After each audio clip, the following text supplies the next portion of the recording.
اور یہ وہ اللہ کے لوگ ہوتے ہیں، وہ اللہ والے ہوتے ہیں۔ کون؟ جب کوئی فاحشہ برائی کی حرکت کر بیٹھتے ہیں، او ظلموا انفسہم، یا کوئی گناہ اپنے اوپر کر بیٹھتے ہیں، ذکر اللہ، فوری توبہ، فوراً توبے کی طرف بڑھنا۔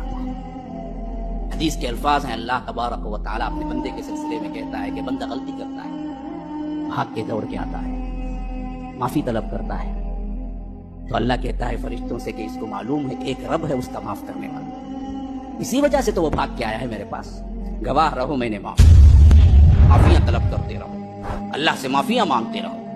ہاں کیوں؟ اللہ کہتا ہے وَمَن يَغْفِرُ الذُّنُوبَ إِلَّا اللَّهُ، اللہ کے علاوہ کون ہے تمہارے گناہوں؟ کون ہے؟ کوئی ولی ہے، کوئی نبی ہے؟ بتاؤ نا مجھے، گناہوں کی معافی کون دے گا رب العالمین کے علاوہ؟ تو رو گڑ گڑاؤ اسی کے دربار میں، بیٹھ جاؤ، اللہ تبارک و تعالی سے معاہدے کرو، اللہ تو نہ معاف کیا تو میں کہاں جاؤں؟ مجھے امید قوی ہے، یقین ہے کہ تو مجھے معاف کرے گا، تو رب معاف کرے گا۔